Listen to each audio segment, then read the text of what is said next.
Hello. I can see Marketia and Zep. This is like the beginning of a kid show. Hi, it's me. I think you can hear me. The little thing is bouncing up and down as I'm talking, so you should be able to hear me. Hi. We are live from the puppet pit again. Hi, Zap. Zap's nice to see you again. It's been a while. Okay, Zap can hear me, so that means we should be good. How are y'all? I've been better. I've been having a couple of days, but Fozzie on Owncast. Hey, we've got Owncast in the house already. Nice to see. Hello. Busy. Yeah, let me tell you, boy, it's been a whole thing. I can't see my Owncast chat. I gotta move my thing. Loud and clear. Good to hear. Okay, good stuff. Yeah, boy, let me tell you, you're going to be seeing this a lot, this stream, because I'm in the middle of like a major allergy flare-up, and it's a lot. I'm not even going to start getting into the whole, like, Kevin complains about his health every stream. By the current best guess of several medical professionals is that it's allergies. I have an appointment with an allergy clinic in a couple of weeks. We'll see. I'm going through a whole thing. So like, but everything from the neck up doesn't work. It's not just emotional I'm seeing us all. No, believe me. So this is probably going to be a bit of a short one. I do have something specific I want to demo. I came very, very close to just calling off the stream today. This is how much I care about you. I don't know. I'm making stuff up. But yeah, no, I'm like, my whole head is just leaking. It's bad. So anyway, largely under control. It's a little bit better than it was yesterday. Yesterday, I would not have been able to stream. It is tough to work, right? Because like I've got tears streaming down my face, literally. It's a whole thing. But yeah, anyway, hi. Kevin immediately, you might notice something new as well. There's a camera here. See that? There's a new, this is now the close-up cam, because we're going to be doing a little bit of close-up stuff. I got to figure out something better for this. I'm always constantly tinkering with the setup here. This is where I've landed for the moment, but this is going to be changed at some point in the future. I can't move around this camera because as I mentioned last week, the connector is wiggly. It's shorting out, and there's nothing I can do about it. So Patrick, nice to see you, because the thing I'm going to demo on the stream today was the thing you asked about on the Discord server. So I'm glad to see you're here, because then we can just do this, because I'm probably gonna be cutting it short today, because I'm broken. Kevin's not in a good place. So yeah, the allergies are, we assume they're allergies. I'm skeptical, to be honest. I don't know what's going on, but I suspect they're not allergies. But anyway, yeah, so hi, I'm having some coffee as usual, and we're getting warmed up, and we're gonna get right to it.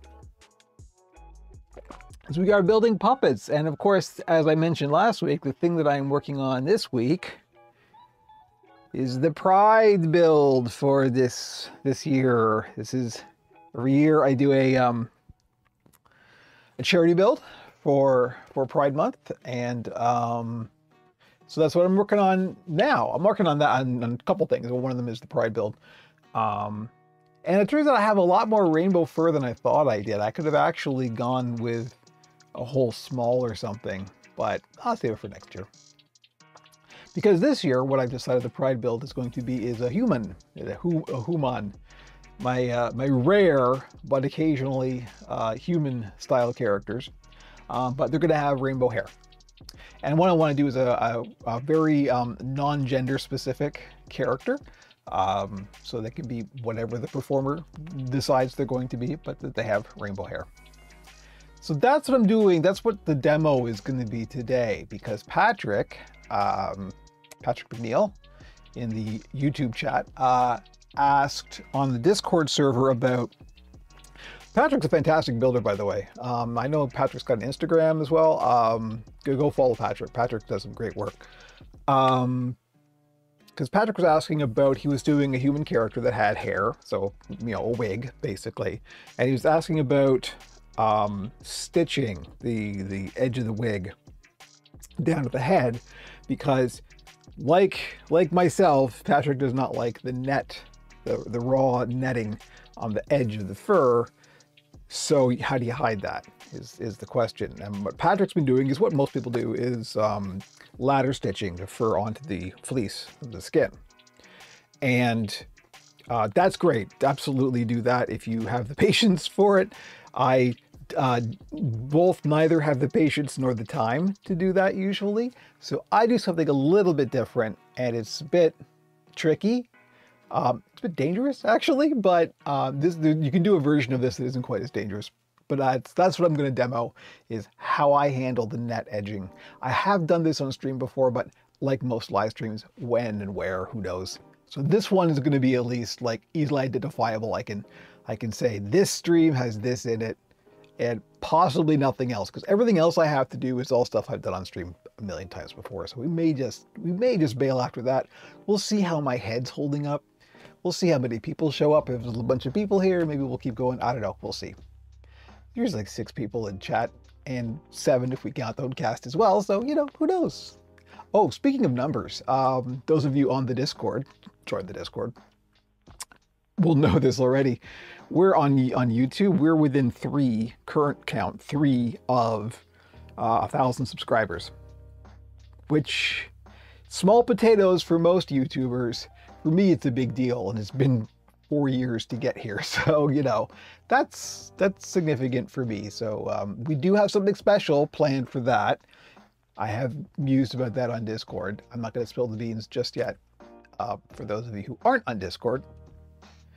But yeah, there's going to be something special for the 1,000 subscriber thing. I want to give it a bit of a buffer, because that number always goes up and down by a few, like on a semi-weekly basis. So I'm going to wait till it's definitely steady at like over 1,000, and then we'll do the thing that I have planned. So there we go. That's what's going on with me today.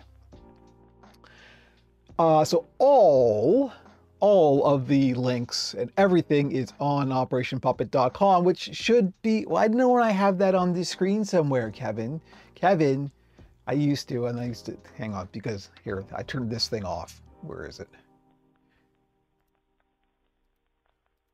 There, see that? There you go. operationpuppet.com. That's where all of the links for everything is, on operationpuppet.com. No, I know the chatbot thing is completely broken. I have so many things that I have to fix. This is the problem with being just me. There's like the list of things. But you're right, I should get the chatbot working. For that, the problem is, because now I'm literally streaming on 4 different platforms, right?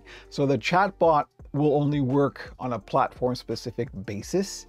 So it's like sometimes it'll work, sometimes it won't. Depends on where you are. It depends on what you type in. There's a whole bunch of, we got a lot of spinning plates here. So I'll leave this overlay up for now. It's kind of annoying and in the way. So, but that's it. operationpuppet.com. All of the links are there on the front page, including the Discord widget, which will have the invite in it, and you can just go to that. Zep, if you want to manually put in the Discord invite, by all means, fill your boots. You're a mod still, I think, if I remember correctly. It's been a while, but I'm pretty sure you're still a mod. There should be no reason why I didn't take you off of the mod list, so you should still be a mod. But yeah, so that's where we are with that. So that's kind of exciting and fun. There we go. Thank you, Zap. Zap in the Twitch chat just posted the link. Hopefully that goes out to both Twitch and YouTube. Because we are, so as I've explained before, we're going out. I am streaming to 3 endpoints. The 3 endpoints are Restream, our own cast server, and our PeerTube server. The Restream server itself streams out to Twitch and YouTube. So we're going to 4 live streaming locations all at the same time. And Twitch and YouTube have a unified chat through Restream, but Owncast and PeerTube have their own chats, which I cannot integrate into the... So there's a lot. This is, of course, here we go. Jimmy the cat has woken up from his nap and is now yelling to get in. Hello. Hi, did you force the door open? Yes, you did. Yeah, okay. Well, we gotta have a little visit. The Mighty Quinn, hello, nice to see you. We gotta have our Jimmy visit. This has become like a regular stream thing now. Hi, you wanna come up and say hi? Oh, big gray lump. Here we go. There's Jimmy. Say hello to your public. Oh, Jimmy does. I had a lozenge and Jimmy doesn't like the menthol. Menthol and cats is not a good combo. There we go. Say hi, Jimmy. Jimmy's giving me this stink eye because he doesn't like my minty breath. Hello. Yeah? You're not awake yet, are you? I can tell. Anyway, there we go. Now it's a stream. Now we're going because Jimmy's here. So menthol flavored cats. Nope, definitely not. Hey, buddy. You waking up slowly? The brain is, this is the cat brain booting up right here. No? No good? Oh, and they wonder why I have allergies. What a mystery, let me tell you. Hi, yeah, you're in my face. You know I'm gonna go to the allergy clinic and they're gonna just point at you, right? Okay, bud. Down you get. Whew. So yeah, here we go. So I am actually working on two builds at the same time. I am doing the Pride build, which is going to be a human style character, and this is the skull for that. The bodies are the same, but this is going to be the skull for the human. A little piece of glue hanging off it. There we go. Hello. And then I'm also doing another, because I tend to do things in batches, so I do like at least two at the same time. I'm also doing another human character that has my pinhead with the big lower jaw. I love this thing. I may have made this the Pride build, but I think I'm just going to go with a more kind of friendly, less, because this character is definitely like a doofus, right? It's going to be like a big lower tooth on it or something. So yeah, there we go. But yeah, so this is the other one I'm also working on at the same time. This will just go up on the shop. They'll both go up on the shop, and the proceeds from the sale of the Pride build will get donated. I think as I mentioned on the podcast, the charity this year is going to be Mermaids. It's a UK-based trans charity, and that's probably what we're going to do this year, I think. So anyway, we should probably get to the thing, and I'll stop yakking and start yakking about puppet things, rather than my allergies, because that's what you're here for, to hear me whine about my allergies. I don't like this camera here. It's bad. It's in the way. It's not good. Those two things in front of Kermit, but those are the bodies for the current builds. So yeah, we got the bodies, and I studied all the internals yesterday, so I've also got 4 of these hands already made here. So I need to finish these this week. That's the whole thing. Oh, coffee's good. Legally distinct Kermit, yes. Well, I mean, this one, that can just be a Kermit because it's not for sale.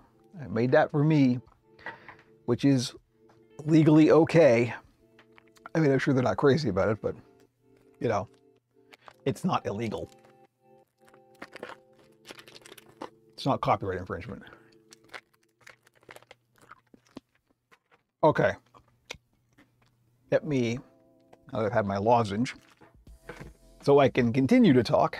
Let's see, we'll go to the overhead camera, which is, there's the, yep, that auto brightness is sure working, isn't it? Reindeer McFarlane, hello. I'm watching on the elliptical at the gym. Good for you. Yeah, as we already talked about, I'm in the middle of an allergy attack. Also, my webcam is very dark. I'll sort that out later. Can't do it on stream. Yeah, so I'm gonna be like just dabbing my face constantly because I'm having bad allergies. This is bad allergy time. Um, we think. I don't know. It's still a mystery. Anyway, so what we are doing at the moment is I'm going to make the basically the toupee. I'm going to make the hair for this character, which is going to be the Pride build. And so they're going to have rainbow hair. So the way that I usually do hair, if I'm doing either a human style character or the Greeblies also have this little kind of toupee on the top, is I'll just do a circle. I don't do like fancy. I have done more complex hairlines, as a matter of fact. Speaking of complex hairlines. Hi, Jimmy, you're back. One character that does have a more complex hairline than that, of course, is good old Jelly Roll here.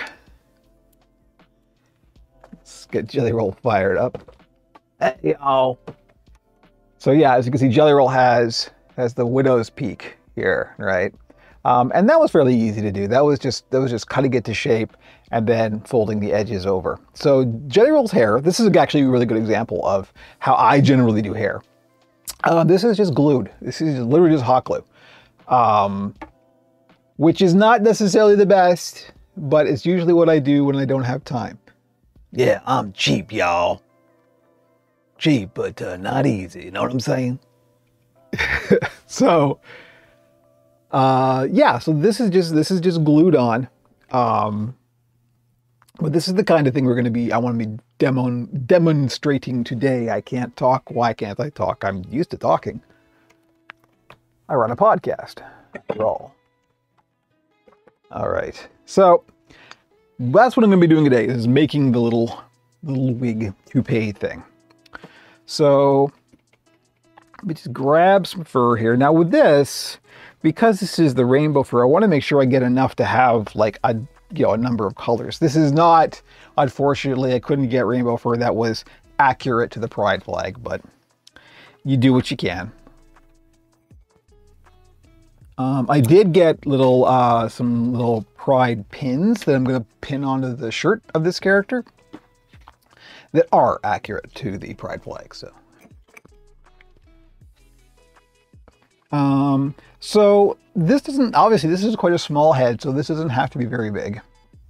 Is your alternative to stitch the hair on? No, my alternative is to not stitch the hair, is to glue the hair. The alternative is to stitch it, and that's probably generally better. Now, there's a couple of reasons. Let's go back to this. There's a couple of reasons why you would want to stitch rather than glue. The reason mostly being that you would ever want to take it off, right? Glue is glue. Glue is down, permanent, and that's it. And once it's on, it's on. If you stitch it, then you have the chance to pop those stitches and either reposition it or change it for something else later. So that is really why you would pick stitching over gluing. Is because you have options to move it or to change it or you have the ability to take it off. Whereas glue, you do not. Even with contact cement that you can sort of reactivate and pull it apart, you would still have a big lump of glue on the top of the head. That's not great. So that's why you would pick stitching versus gluing. Why you wouldn't pick stitching versus gluing is it's very time consuming. And if you've ever ladder stitched fur, it is, as I said on Discord, it is a form of torture. It is bad, just because, I mean, it's the reason they shave patients before surgery. Have you ever tried to sew something that has loose hairs? It just, all the hairs end up getting caught down into the seam. You constantly have to like clean them out and then like do a stitch, clean it out, do a stitch, clean it out. It takes forever to stitch fur. Sometimes you can't avoid it, like when I'm making a furry monster and I have to close up a back seam and you have to ladder stitch that. There's no way around that. Fortunately, it's in the back and it's fur, so it all covers up and you don't see the seam. But that's why because I'm working fast and I'm trying to just get these things done but also still look good, obviously. That's why I pick gluing over stitching. So there's the lecture on the glue versus stitch. So the way I start usually, because this only needs to be a little disc of fur, and this is a nice long pile too. So this makes, I've done this before with this particular fur, so this comes out quite well. Usually what I do is I just pick a circle, and I pick a convenient circle. My most convenient circle at the moment is this tin of spray adhesive. So we're just gonna put that down and trace that out. And I want to put it down over as many colors as we can. We are going to manually make this a bit bigger. So we do want to draw a seam allowance as well. So there we go. We just a simple circle, no big deal. And I'm also just going to eyeball, and this is, I like doing this because it adds an element of kind of organic randomness. Indie hello. Yes, it is very colorful fur. It's for the Pride build, of course it is. So I just eyeball a seam allowance. And sometimes I'll intentionally make it a bit, uneven or wonky. I like my bills to have a certain lumpy organicness, as I've talked about before. If you are going for mathematical perfection, don't do it this way. Actually do measure it, but that's not me. That's not what I do. So there we go. I just added about, ½ inch seam allowance. And then we're going to cut it out. So we've talked about this before, but it's worth going over again. When you are cutting fur, do not. The best way to cut fur is with a razor blade, but it depends on the fur.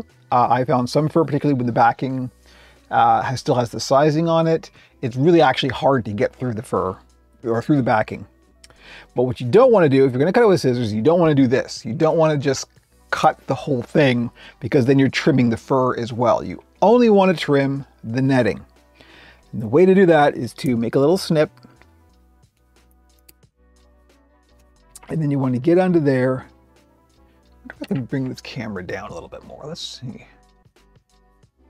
Forgive me, the shaky cam is going to be... How's that? That's a little bit better, huh? Yeah, I made that mistake before. Well, that's the thing, right? Because you want to preserve the length of the fur. So you never want to just do this, right? You never just want to cut the fur. You only want to cut the backing. So we've made a little snip, and then what we're doing is we're just sticking the scissors under the edge there. And we're just making little snips. And we're pulling it out and putting it back in every now and then to make sure that we're not cutting the fur. We're only cutting the netting on the back. This is, as I said, easier to do if you're using a razor blade. But this fur, I happen to know, has sizing on it, which is like a stiffener on the netting. You can remove that by just putting it through the washing machine, but that would be a big production for me to do. But if you don't, I've found that a razor blade actually has trouble getting through this, and so you end up sort of hacking at it, and it's very... you do things with a razor blade you should never do, like use force. So it's actually kind of dangerous. This is safer, and you end up in the same place anyway, so that's all. And once you get used to this, I can go through fur pretty quickly with just scissors. Hopefully that's still on camera.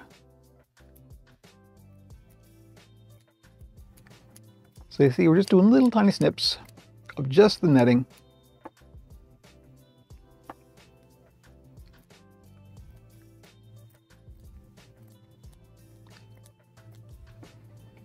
And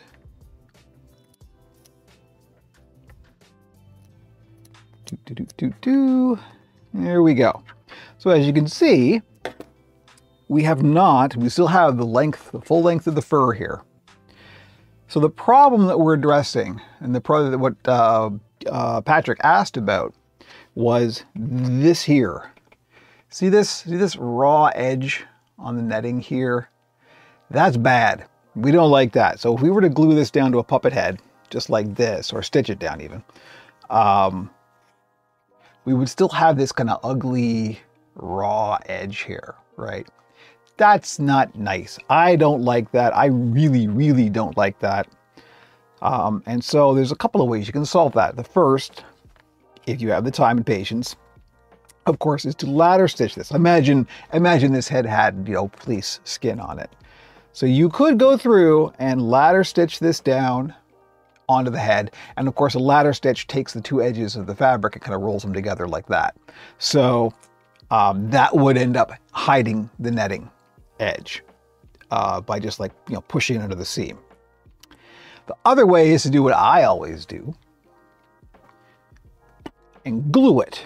Now, depending on how this is going to lay, right, you have to remember that the netting edge is only going to be seen where the fur isn't laying over top of it. On the back edge here, where the fur is going in this direction, you see that, well, you don't see that edge because the fur is laying over top of it, right? So depending on how this is going to go on the head, you usually only have to do like just around half of the circumference of the circle, and just fold it down like that. So that way, when you stitch or glue it on, you have this as an edge rather than that as an edge, right? So that's all I'm doing. So at the moment, I'm still not sure how this is going to get oriented on the head. So I'm only going to do, basically half. Where the fur changes direction, is, or where the fur is not overlapping the edge. So from sort of here and here, all the way around that edge there. So that's what we're doing. Let me have a look at this camera. This is actually kind of awkward. This is not good. What kind of scissors? These are Fiskars, I think. Gingher, which I believe is a Fiskars company. These are Gingher, and need to be sharpened. Oh, that's the other thing. Sharp scissors for everything, and have scissors that are specific purpose scissors. So these are fabric. These only ever cut fabric, and that's all they ever do. Have different scissors for different purposes. So have shears that are like cheap shears that you use for like bulk stuff, for like plastic or whatnot. I have a pair of shears that are specifically for foam. So if I want to cut foam, like foam will dull your scissors quicker than anything else. So always keep like a collection of scissors around that have specific purposes. So these are one of my fabric shears. I have to take these in and I have to sharpen all of my scissors, but keep them sharp. That's the other thing that will serve you very well. Foam is kind of like sandpaper with how coarse it is. It's true. Yeah, you can. This is why you go through so many razor blades when you're cutting foam. It's just because like it just dulls it like that. It's super quick. But yeah, I don't think this camera is going to work out. Actually, we'll deal with the overhead cam.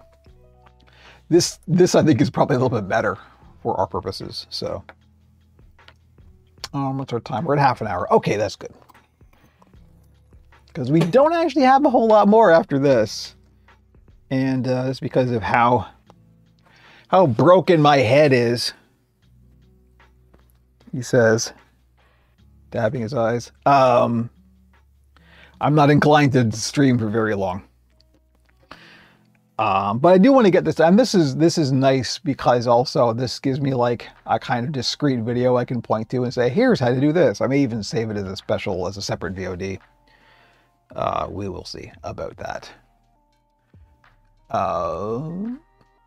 Let's check in the other servers. Yep, everything's good. Okay, so the smart way to do this is with good old-fashioned, highly dangerous and toxic danger honey. Good old Barge here.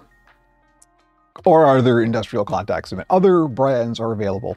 Just make sure it's good quality industrial contact cement. Particularly when my allergies are flaring up, I do not want to put the mask on. It is a bad scene. So that's when I opt to do this with hot glue. Hot glue has very limited uses, okay? This is one of the rare times that it is useful, but it is also still very dangerous because it's hot glue. It's melted plastic, basically. This stuff is very, very hot. And we're gonna get it very close to our fingers. So you're almost guaranteed to burn yourself unless you're very, very careful. Yeah, says Indikeep says, just remember though, just because it won't cut the foam doesn't mean it won't cut right through your finger. It's true. And this is one of the reasons why you have to change out razor blades so often, is because you never want to apply force to a blade, right? Any blade, even it goes for like cutting stuff in the kitchen even. This is why you want sharp knives. Sharp knives are safer than dull knives, because with a dull knife or blade, you need to apply force. And that means when it slips, you are applying force all the way through the stroke, and then if you hit your skin, that's that amount of force and a blade going into your skin. You never want that. You always want a nice, easy glide in that way. If it does slip, chances are it won't because it's sharp, but if it does slip, you're not applying that amount of force onto your skin. That's what that's about. So what I do, I know this is going to be a little bit tricky to spot. This is really low to the table here. I'm sorry for the shaky cam. This is as low as it's going to get. It's actually creeping up. I don't know if you can notice how it looks like it's slowly zooming out. There's springs on the arm, so this is it. This is as close as it's going to get. So can I bring this forward a little bit more? Let's see. Nope, it wants to bounce back up. The springs have a minimum tensile strength. Okay. So I usually start, because you got to work quickly, because you got to put the glue on, but immediately the glue is too hot to set, so it won't hold the fabric down. So you have to put the glue on, wait for a second, then fold the edge over, wait for a second, and then I just go around and do it in little bits. So I'm going to start in the middle and just put a little glue around the edge. That's why you see that my glue gun here has a precision nozzle. So there's a little bit of glue on the edge there.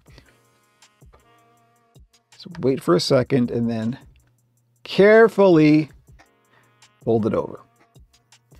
And just do a little bit at a time. But you can see why this is dangerous, because you're getting your fingers real close to the hot melt, as Indikeep correctly says in the chat. Hot glue. This is not glue, this is hot melt. There is hot glue. It's different. It's a much higher temperature that is used in professional contexts. A little bit more. Cool it for a second. Fold the edge over. And you will get a little bit oozing out, but by this time, it's not as hot as fresh out of the gun, so you should be safe. And as this cools, you want to like sort of press it together and get it sort of soaked into the fibers, right? And that'll hold it really well.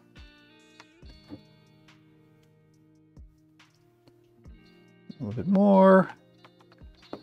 This is why we work in little tiny patches.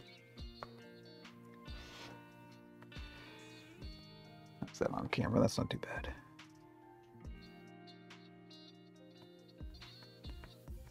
But you see, this is why the seam allowance, right? Because I'm just sort of following that as a guide.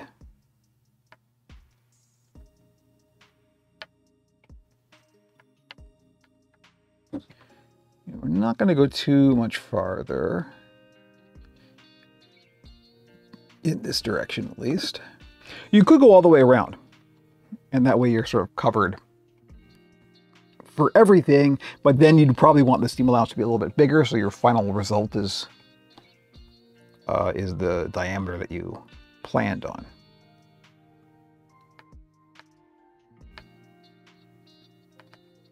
Here we go. So you see how that's going? So now we can really see the difference. Look at that edge, right? There's the edge of the fabric now, as opposed to this ugly stuff. Now it's gonna look like that. which is a nice, clean, finished edge. I'm big on that. I know that some builders are less fussy about that. I am big on the, you know, I don't care about mathematical precision. I like a nice finished look. But that's just me. You do you.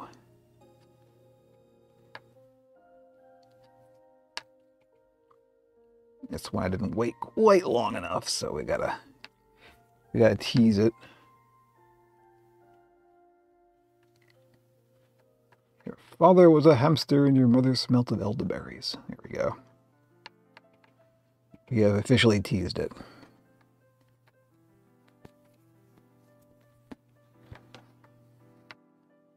And now we'll go the other direction.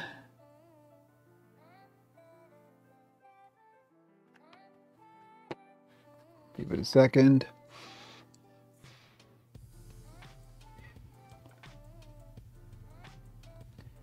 But like I said, this is where you got to be really careful because you are getting your fingers right up next to it.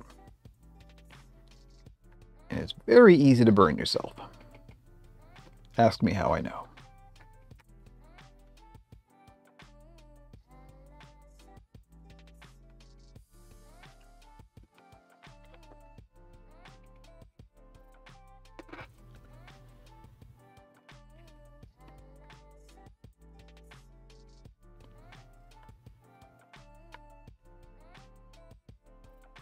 A little bit more, a little bit that I didn't quite get here. And the more you go, the more options you have with how you can orient it, right? So just a little bit more in that spot right there. That we really want to let cool because I'm definitely going to be touching the glue.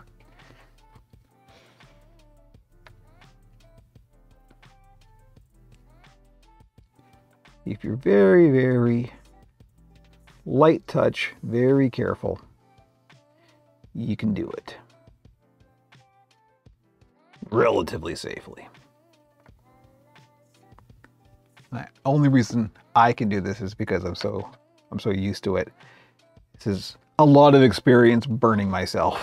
It's taught me the harsh lessons. So there we go. That's kind of it, at least for the moment. That's how I do the edges. So for attaching this to the head, that's the other side of the question, right?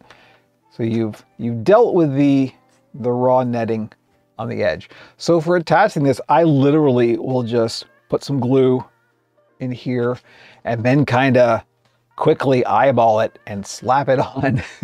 And like I said, I like a degree of organic kind of randomness in my builds, so that works for me.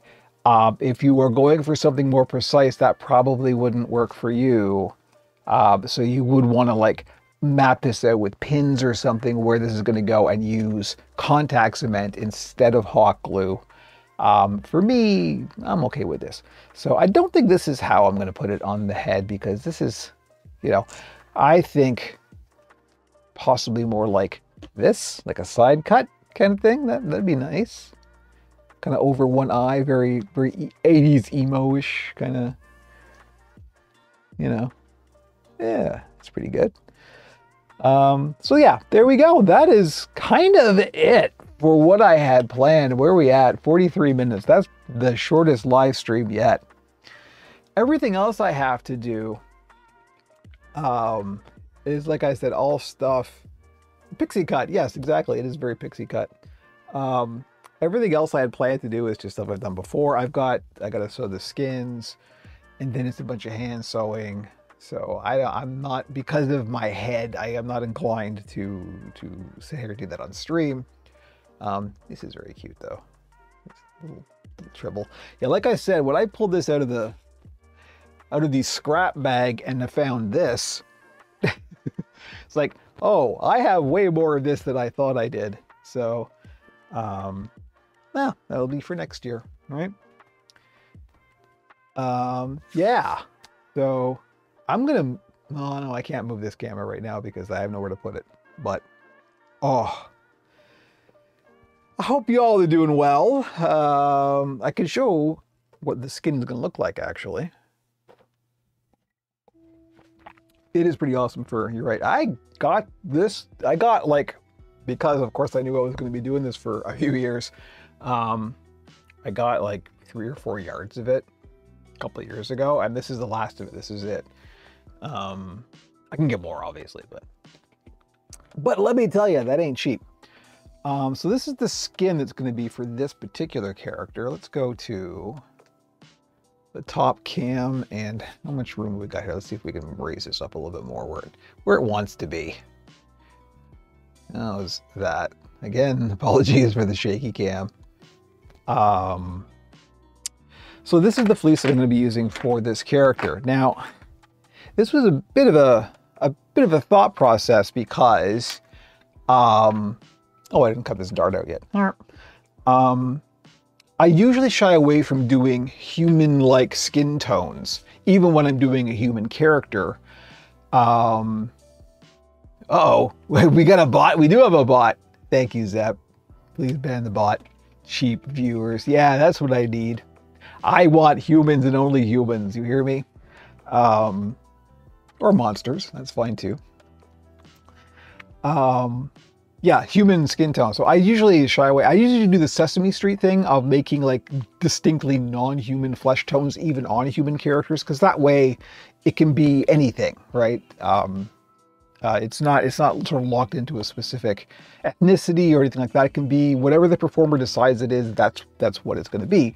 And I like my characters to kind of have that ability because I'm selling it to the general public, and they can do whatever they like with it. But in this case, I thought, you know, maybe I will go with a more human-like skin tone for a couple of reasons. Now, one of the challenges, of course, with puppet design, particularly when you're doing human characters, is, of course, this kind of puppet design, particularly the Muppety style, is it does lean pretty heavily into caricature, right? And so if you're doing a character of a very specific ethnicity, you have to be very, very careful and cognizant to not do like a really ugly racial stereotype. And it's really easy, unfortunately, to do if you are leaning into caricature. Sesame Street has done a really good job with this, of making characters of specific ethnicities that don't sort of lean into a really awful racial stereotype, of course. Me being like a cishet white guy, I want to be very, very cognizant of that. And so I just tend to not do that because obviously I never want to, like, you know, accidentally stumble into a bad racial stereotype that I'm just not aware of even, right? And it also means that I have to be aware of what the racial stereotypes are, and that's gross. I don't want to do that, right? I don't want to look at this stuff that is awful to know that this is the awful stuff. And usually you can just tell, obviously, but nevertheless, I want to be careful and sensitive. So that's why I usually just go with non-human skin tones and don't worry about it at all. But in this case, since this is a Pride build, I think, like, as long as, you know, this is a darkish, so could be Caucasian, but probably not, right? This could be a lot of different things. This has the same kind of, you know, there's a whole lot of different types of people this could be. And that's the goal, right? To be inclusive and welcoming. So that, I think, is where we're going to go with this character. That'll be nice. That's part of the whole Pride thing, right? Is being inclusive and welcoming. That's what the rainbow is all about. So I think that I'm going to go. This is actually the very first, I think, human character that I've done with a human skin tone.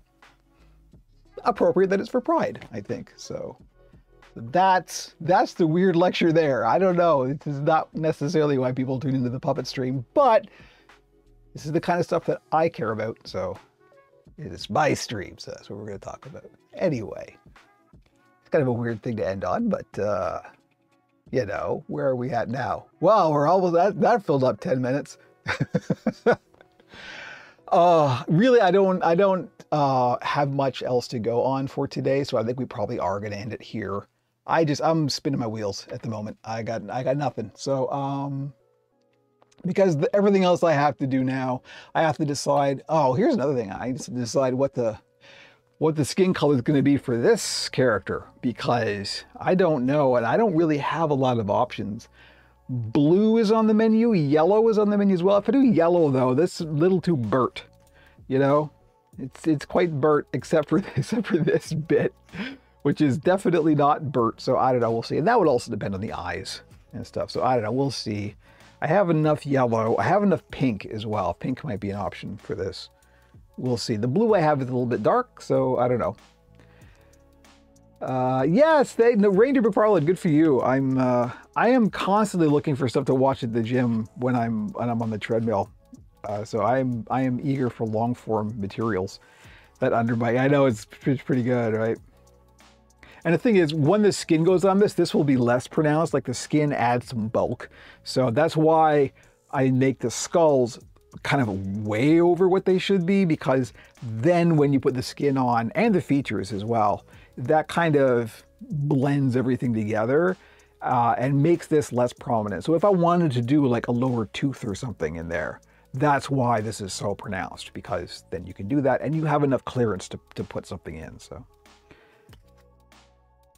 yeah, hoping for a hand sewing event. Now I'm trying to avoid that, because what is the point of sitting watching me hand sew, you know?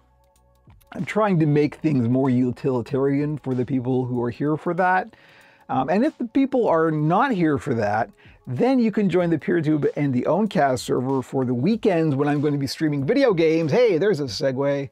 The podcast listeners will know about that. Note went out this week that the regularly scheduled podcast is a bit delayed because of vacation schedules, but we are going to be doing Pixels and Puppets based live streaming exclusively on Owncast and PeerTube, which is the Fediverse connected services. And that's going to be like video games and me playing around with Linux stuff and stuff that isn't puppets. So most of y'all don't care about that, and I get that, and that's fine. But if you want to hang out with me on the weekends, you can join the PeerTube and Owncast servers, or just join the Discord to see when we go live.